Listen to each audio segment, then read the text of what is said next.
मेरे पिता जो है और एक राजमिस्त्री है, मेरी मम्मी जो है आंगनबाड़ी में खाना बनाती है और हम काफ़ी मतलब कष्ट से पढ़ते हैं। और हम खुद, मेरे पास पैसे नहीं थे, हम दूसरे से पैसे लेकर आए हैं।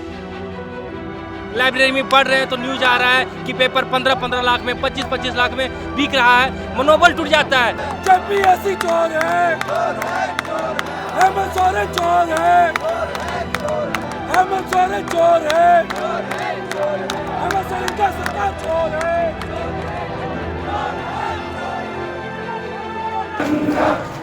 चल चल तिरंगा तब शुभ नामे जागे, तब शुभ आशीष मांगे, गाए तब जय गाथा। आखिर हम पढ़े या धरना करते रहे? हम क्या करें? हम अपने घर की फाइनेंशियल कंडीशन से तंग है, ऊपर से हमारे पेरेंट्स हमें ऊपर शादी का प्रेशर डालते हैं। आखिर हम कितना दर्द झेलें? आखिर हम क्या करें? हमारी मेंटल स्टेबिलिटी पूरी खराब हो जाती है, लेकिन सरकार को इस चीज से थोड़ा सा भी फर्क नहीं पड़ता है। जब देखो तब पेपर लीक हो रहा है, पैसे से सीट दिया जा रहा है। अगर पैसे से ही सीट देना है तो हमें बता दिया जाए कि पैसे का कितना रेट है, सीट का कितना रेट है। बाजार की तरह मोराबादी में जो बाजार लगता है ना, उस तरह जेपीएससी में सीट बिकता है, लेकिन हम लोग को ये पता नहीं है कि उस सीट का दाम कितना है। हर तरफ नारे लग रहे हैं, आवाज़ें गूंज रही हैं। ये जेपीएससी, जेएसएससी और जितने भी कॉम्पिटिटिव एग्ज़ाम के एस्पिरेंट होते हैं, जो तैयारी कर रहे होते हैं, वो स्टूडेंट है। और ये इलाका राजधानी रांची के अल्बर्ट एक्का चौक है। गाड़ियाँ जो इस सड़क से सरपट दौड़ती हैं वो अब थम चुकी है। क्यों? क्योंकि अभी स्टूडेंट यहाँ पे जो नौजवान हैं वो बैठे हुए अपनी मांगों के लिए, अपने अधिकारों के लिए। क्यों? जेपीएससी जो इन 25 सालों में महज 5 बार हुई है और इन 5 बारों में हर बार विवादों के घेरे में रही, और अब स्टूडेंट उसी की मांग को लेकर के विरोध कर रहे हैं। किसी के हाथों में तिरंगा झंडा है, तख्तियां हैं, किसी के हाथों में भगवान बिरसा मुंडा की तस्वीर है। इनकलाब जिंदाबाद के नारे लग रहे हैं। आप सुनिए कि रेट बताओ, रेट बताओ, जेपीएससी रेट बताओ, रेट बताओ, रेट बताओ, जेपीएससी को रेट बताने क्यों? क्योंकि जेपीएससी बाजार की तरह मोराबादी में जो बाजार लगता है ना, उस तरह जेपीएससी में सीट बिकता है, लेकिन हम लोग को ये पता नहीं है कि उस सीट का दाम कितना है। जब बाजार जाते हैं ना, आलू का दाम 20 रुपया किलो रहता है ना, एक रेट पता रहता है ना, लेकिन जेपीएससी को बताना होगा कि आप कितना रेट, 1 करोड़ 2 करोड़ आप रेट लिख दीजिए, हम लोग उसी हिसाब से नियुक्ति लेंगे। इसलिए हम लोग कह रहे हैं कि जेपीएससी आपको रेट बताना होगा। मांग क्या कर रहे हैं? के लिए जो सीबीआई जांच करे, उसकी हम लोग मांग कर रहे हैं। सरकार कोई भी आती धांधली होती रहती है। यहाँ नोटिफिकेशन से पहले रेट जारी हो जाता है, 50 लाख लगेगा, 40 लाख लगेगा। हम लोग की समस्या यही है। सुझाव क्या देंगे कि ये चीजें दोबारा ना हो? सरकार से सुधार चाहते हैं, सरकार में भी बदलाव हो और जो एजेंसी जेपीएससी है, जेएसएससी है, उसमें भी सुधार हो। इस वक्त आप लोगों को तैयारी करनी चाहिए था, आप सड़क पर बैठे हैं। तैयारी करने से क्या फ़ायदा है मैम? जब जानते हैं तैयारी हम लोग मेहनत से करते हैं और पता चलता कि एग्जाम लीक हो जा रहा है, तो फिर तैयारी करके क्या करेंगे हम लोग? ऐसे सरकार हम लोग के भविष्य के साथ खिलवाड़ कर रही है। क्या ये सरकार को शर्म आनी चाहिए कि कैसे छात्र दिन रात मेहनत करके मतलब लाइब्रेरी में पड़े रहते हैं एकदम, और इस तरह मेहनत करते हैं, और लेकिन सरकार को मतलब थोड़ा सा भी मतलब छात्रों के हित में सोचती नहीं है सरकार। मतलब एकदम से पेपर लीक हो जा रही है। लाइब्रेरी में पढ़ रहे हैं तो न्यूज आ रहा है कि पेपर 15-15 लाख में, 25-25 लाख में बिक रहा है, मनोबल टूट जाता है। फिर पढ़ के करे तो करे क्या हम लोग? कब से तैयारी कर रहे हैं? अभी मेरा 3 साल हो चुका तैयारी करते हुए जेपीएससी का। जब आप तैयारी कर रहे थे तब आपने क्या सोचा था और अब क्या हो गया? जैसे तैयारी जिस टाइम कर रहे थे उस टाइम इतना कि बोल चलिए सिस्टम सही है, क्योंकि झारखंड में देखा जाए तो शुरू से ही जब से पहली जेपीएससी लिए तब से अभी तक कभी भी एकदम निष्पक्ष भाव से नहीं हुआ, मतलब सही तरीके से नहीं हुआ है। आप कह रहे हैं जब से जेपीएससी का गठन हुआ तब से विवाद होता रहा, तो फिर मनोबल आपका नहीं टूटा कि नहीं करना चाहिए? फिर भी आपने 3 साल तैयारी करी। फिर भी एक मन में आस लेके चलते हैं कि कहीं ना कहीं चलो यार सीट अगर बिकता एक मन में रहता है तो कहीं ना कुछ तो इतना मेहनत करें कि ताकि खुद भी उतना सीट ना कुछ भी तो रहे।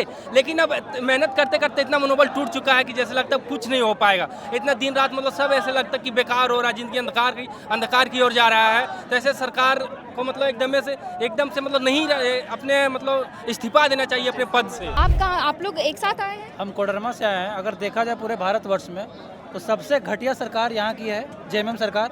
आज तक ना वो स्टूडेंट के लिए कोई काम किया, सबसे ज़्यादा गला घोटने का काम किया तो जेएमएम सरकार ने किया है। चाहे छात्रावास हो, छात्रवृत्ति हो या फिर फेयर एग्जाम का बात हो, अगर सबसे ज़्यादा घटिया काम किया तो जेएमएम सरकार है।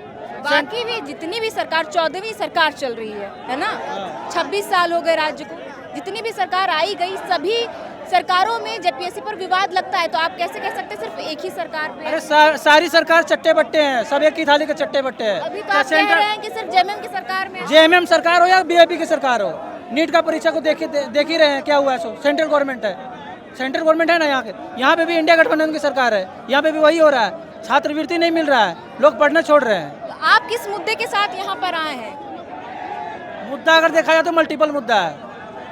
अगर बेसिक आधार अगर होता है तो सबसे पहले अगर कोई पढ़ता है उसको चाहिए जॉब किस लिए चाहिए? उसको पैसा चाहिए। पैसा कहीं ना कहीं नीड पैसा कहीं है, समझे। हम लोग मिडिल क्लास फैमिली से आते हैं, हम लोग पास उस तरह से हैसियत नहीं है कि हम लोग पेपर को खरीद सके या फिर किसी बिजनेस को कर सके। हम लोग का एकमात्र उद्देश्य है कि सरकारी नौकरी लेना। सरकारी नौकरी पे भी हम लोग डिपेंडेंट है। सरकारी नौकरी कैसे आए? हम लातेहार जिला से हैं, बट अभी हम फिलहाल 7 सालों से लगभग हजारीबाग में यहाँ पे रह रहे हैं और यहाँ पे तैयारी कर रहे हैं। हम भी 14 जेपीएससी का एग्ज़ाम दिए थे, हम खुद पीटी क्वालिफाई किए हैं 14 जेपीएससी में। और जब इस तरह का अनियमितता देखा गया तो मेरा अंदर से मतलब पूरा आत्मा जो होता है पूरा हर तरह से हम मतलब टूटने जैसा फील हो रहा है। जैसा यहाँ पे देखा जा रहा है कि जेपीएससी ही नहीं, यहाँ पे लगभग सालों से बहुत सारी वैकेंसियाँ रुकी हुई है। झारखंड पुलिस, झारखंड दरोगा, जेटेट का भी एग्ज़ाम बहुत।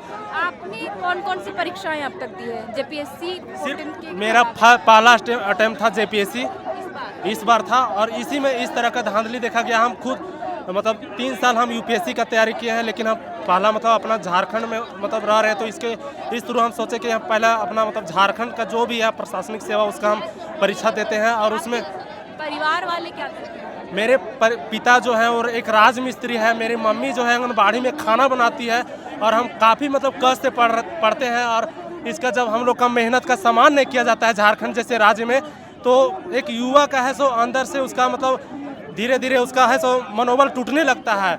और इस तरह का परेशानी है मेरे साथ और भी बहुत सारे दोस्त हैं, उन लोग को भी इसी तरह का सभी के साथ समस्या है। और बहुत सारे लोग अभी भी तैयारी कर रहे हैं और मेरे से बोलते हैं कि धीरे धीरे मनोबल तो टूट रहा है। अभी आपने कहा कि पापा आपके राजमिस्त्री का काम करते हैं, माँ आंगनबाड़ी में काम करती है। रिजल्ट जब निकला आपको लगा कि निकल गया, लेकिन फिर आपको एक मैसेज आता होगा कि नहीं अब रद्द कर दिया गया। कितना तकलीफ हुआ था उस वक्त? इस वक्त बहुत ज़्यादा तकलीफ हुआ, और हम खुद वहाँ उस टाइम मतलब रोने का ही था। जब आप बड़े हो जाते हैं तो आपको मतलब बच्चा जैसा रो के हर चीज़ को वहाँ पर दिखा नहीं सकते, बट अंदर से काफ़ी मतलब मन है सो मतलब काफ़ी दुख होता है। अब रो नहीं सकते हैं, लेकिन क्या मतलब बोल नहीं सकते, इस प्रकार फील होता है। अब जब जैसे जैसे आप बड़े होते जाते हैं, आपके तैयारी करने के दौरान आपका साथी छूटता है, आपका जितने भी रिलेशन है वो सब सारे छूट जाते हैं। एक बच्चा जो है तैयारी ही नहीं करता है, वो त्यौहार भी छोड़ता है, वो बहुत सारे सेक्रीफाइस भी करता है, वो खाना पीना से सेक्रीफाइस करता है। मिडिल लोअर क्लास फैमिली के लिए काफ़ी कठिनाई मतलब होता है, इस टाइम सहन करना काफ़ी मुश्किल भरा ये पल होता है। आपने तो कहा कि कोई भी परीक्षाओं के लिए तैयारी कोई कर रहा होता है तो उस दौरान उसके साथ साथ बहुत चीज़ें छूटती चली जाती हैं। आपके साथ ऐसा क्या हुआ था? बिल्कुल हम खुद अभी अकेले पड़े हुए हैं, नहीं अभी आपको कोई दोस्त पूछेगा नहीं कुछ। हम मतलब यूपीएससी का तैयारी कर रहे थे, उस दौरान हम है सो मतलब सारे मतलब हम है उतना ज़्यादा मतलब नहीं रखते। धीरे धीरे सारे चीज़ मतलब छूटते गया। लोग आपको जब फाइनल लिस्ट आएगा मेरिट लिस्ट में तब आपको लोग जानेंगे, नहीं तो आप कुछ नहीं हो। जब तक आप तैयारी कर रहे हो, कितने इंटेलिजेंट हो, कुछ हो, आपको कोई सामान नहीं होगा। और इस तरह अगर होता है तो झारखंड में जिस प्रकार यहाँ पे हो रहा है, सरकार भी हम लोग का मेहनत का सम्मान नहीं कर रही है, काफ़ी अन्याय हो रहा है। इसका निष्पक्ष जांच होना चाहिए। यहाँ जेपीएससी ही नहीं, बहुत सारे एग्जाम्स में धांधलियाँ देखी जा रही है। जब झारखंड का सबसे बड़ा प्रशासनिक एग्जाम में इस प्रकार का धांधली हो सकता है, तो छोटे मोटे एग्जाम्स का तो हवा में उड़ जाता होगा। कोई इसका बाकायदा जानकारी भी नहीं पड़ता होगा कि इसमें धांधली हुआ कि नहीं हुआ। यहाँ पे कटअप भी जारी नहीं किया जा रहा है, कितना से उठाया नहीं उठाया। इस प्रकार लोग आप यहाँ पे आए प्रोटेस्ट के लिए हजारीबाग से, आप रहने वाले कहीं और के, तो आपके पेरेंट्स को पता है ये चीज़ कि आप फिर से मैम एक बार, आप यहाँ पे आए कि आपके माता पिता को पता है कि मेरा बच्चा जाकर के प्रोटेस्ट कर रहा है? हाँ, हम खुद, मेरे पास पैसे नहीं थे, हम दूसरे से पैसे लेकर आए हैं स्पेशल इस प्रोटेस्ट में शामिल होने के लिए कि हम आवाज़ उठाएंगे तो कल जाकर कुछ निष्पक्ष जांच होगा और भी बहुत सारे मतलब जितने भी वैकेंसी रुकी हुई है वो सारे मतलब आएंगे और निष्पक्ष हम लोग को यहाँ पे जांच होके एक बहुत ही अच्छा तरीके से हम लोग के लिए एक सुनहरा भविष्य का एक मौका दिया जाएगा और हम लोग का मेहनत का सम्मान किया जाएगा। क्या नाम? मेरा नाम विकास राम है और मैं हजारीबाग में लगभग 7 सालों से रह रहा हूँ।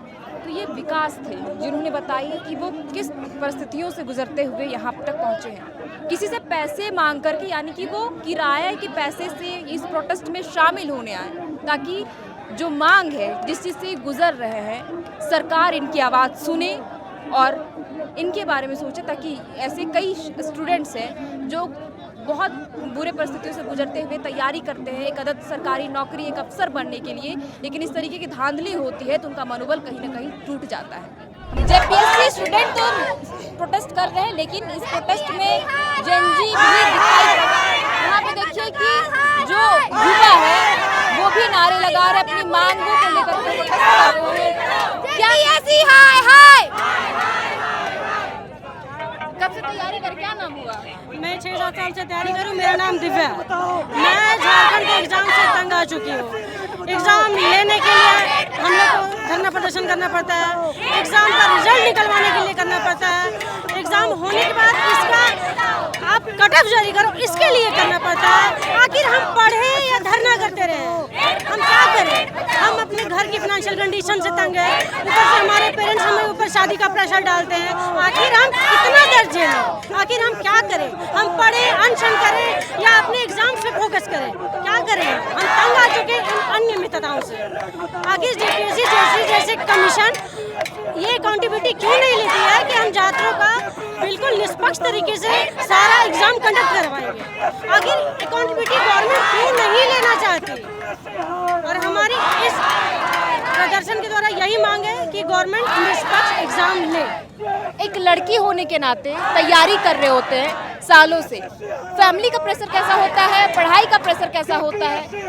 बहुत ही ज़्यादा मेंटल टोल से जाना पड़ता है, हमारी मेंटल स्टेबिलिटी पूरी खराब हो जाती है, लेकिन सरकार को इस चीज़ से थोड़ा सा भी फर्क नहीं पड़ता है। जब देखो तब पेपर लीक हो रहा है, पैसे से सीट दिया जा रहा है। अगर पैसे से ही सीट देना है तो हमें बता दिया जाए कि पैसे का कितना रेट है, सीट का कितना रेट है। हम लोग पहले से ही पैसे का इंतजाम करके रखेंगे, तैयारी करने की मुद्दा ही नहीं बचेगी यहाँ पे। फिर तो हम लोग तैयारी करेंगे ही नहीं, अपना टाइम वेस्ट करेंगे ही नहीं जब सरकार को अकाउंटेबिलिटी लेनी ही नहीं है। तो हमारी दीदी 7 साल से तैयारी कर रही है, हम लोग 3 साल से नीट की तैयारी करते, बार बार पेपर लीक हो रही थी। आप भी जेपीएससी के एस्पिरेंट जी? आप भी जेपीएससी के एस्पिरेंट हैं?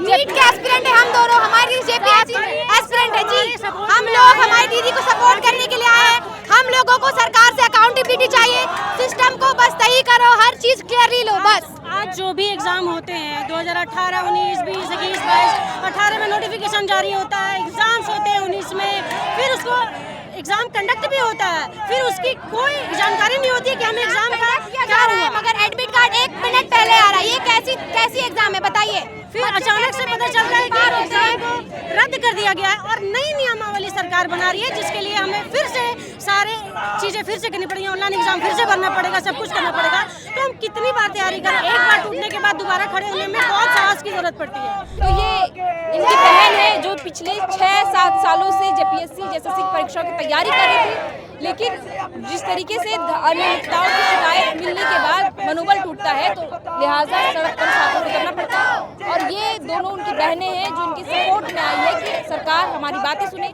एक लड़की होने के नाते पढ़ाई का प्रेशर के साथ साथ फैमिली वालों का प्रेशर होता है, अगर जल्दी नौकरी नहीं लगती तो शादी करने का प्रेशर, ऐसा इनका कहना है। इस प्रोटेस्ट को समर्थन देने के लिए जेएलकेएम की नेत्री और गोमिया विधानसभा की प्रत्याशी रह चुकी पूजा महतो है, हम उन्हीं से बात करेंगे। जब ये छात्र प्रोटेस्ट कर रहे थे तो ये कह रहे थे कि हम किसी राजनीतिक ग्रुप में इस प्रोटेस्ट को नहीं ढालेंगे, लेकिन आप सपोर्ट करने के लिए आई। ठीक है, आप भूल गए कि हम लोग एक छात्र आंदोलन से उभरे हैं। हम लोग इस राज्य के छात्र के लिए, अपने भविष्य के लिए लड़ रहे थे और हमारी पार्टी भी आंदोलन से उभरी है।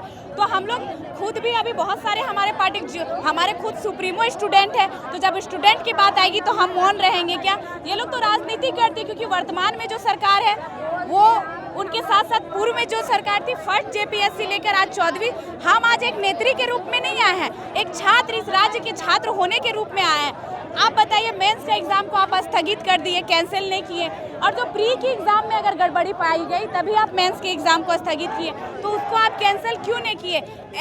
एल ख्यांगते जैसे लोग अपने पद से इस्तीफा देते हैं, इस्तीफा देने के बाद एक FIR तक नहीं होता।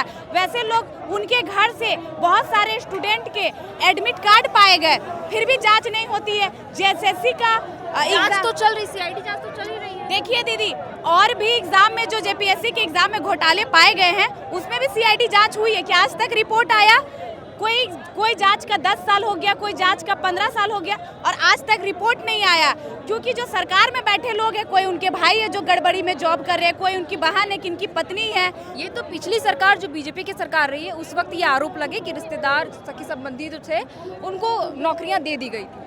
वर्तमान सरकार में भी वही हाल है। वर्तमान सरकार तो ये कहती है कि हमारे सरकार में 11वीं, 12वीं, 13वीं की जो भी JPSC परीक्षाएं हुई है वो बिल्कुल पारदर्शी ढंग से हुई है। सभी विवाद में है, और जो ये पूर्व सरकार के लगा रहे हैं कि उनकी रिलेशन के लोग हैं या जो जॉब करे, आप ये बताइए, मनोज तिवारी उर्फ जो अभय तिवारी है, एक गांव का पूरा बच्चा नौकरी नहीं ले पाता है। मनोज तिवारी उर्फ अभय तिवारी भी नौकरी ले लेता है झारखंड सरकार में, उनकी पत्नी भी नौकरी ले लेती है झारखंड सरकार में, उनका भाई भी नौकरी ले लेते। तो अभय तिवारी उर्फ मनोज तिवारी वो किसका दामाद है, वो किसका रिश्तेदार है, उनकी पत्नी किसके रिश्तेदार है? ये बताइए। फिर साफ तौर से दिख रहा है कि एक ही परिवार के 3 लोग झारखंड सरकार में नौकरी करे। साफ तौर से ये सेटिंग है। सभी छात्रों से सवाल कर रहे हैं कि आप बताइए JPSC का रेट क्या, आप बताइए JSSC का रेट क्या। अब छात्र भी रेट देंगे, क्योंकि ये युवाओं के भविष्य के साथ साथ खेल के इस सरकार को या पिछले सरकार को आदत हो गई। आज तक CBI जांच का रिपोर्ट नहीं आया, पिछले जितने भी JPSC में घोटाले हुए। तो आपने सुना, छात्रों को सुना, उनके समर्थन में जो लोग आए हैं उनको सुना। उनकी एक ही मांगे, जो अकाउंटेबिलिटी ये सरकार तय करे, क्योंकि इन 25 सालों में जितने बार भी JPSC पे विवाद घिरा है, जांच कमेटी बैठाई जाती, लेकिन नतीजा कुछ नहीं निकलता है। तो उसी चीज़ की मांग कर रहे हैं। अब देखना होगा कि जिस तरीके से हुजूम, जिस तरीके से छात्र एक बार प्रोटेस्ट कर रहे हैं एक बड़े पैमाने पर, कि अब न अब सरकार उनकी बात को सुनेगी। अब देखना ये होगा कि संविधान पदयात्रा का असर कितना पड़ता है सरकार पर, सरकार इस पूरे मसले पर क्या कुछ डिसीजन लेते। तो फिलहाल के लिए इस वीडियो में इतना ही। आप देख रहे थे एयर नाउ। JPSC आंदोलन जो अभी चल रहा है उससे जुड़ी हर एक अपडेट आपको एयर नाउ पर हम देते रहेंगे। फिलहाल के लिए आप देख रहे थे एयर नाउ। मेरा नाम है श्रेया, कैमरे के पीछे मौजूद है हमारे सहयोगी अभिषेक। बहुत बहुत शुक्रिया। FRP pressure vessels are made using fiber reinforced plastic, a powerful combination of high strength glass fibers and corrosion resistant resin. At Duraplast, we manufacture these vessels using advanced filament winding technology. Layer by layer, resin-coated glass fibers are precisely wound over a rotating mold, creating a structure that is lightweight, high strength, and built to handle pressure. The result? Superior corrosion resistance, longer lifespan, lower maintenance costs for industries that demand performance without compromise. For customized FRP pressure vessel solutions,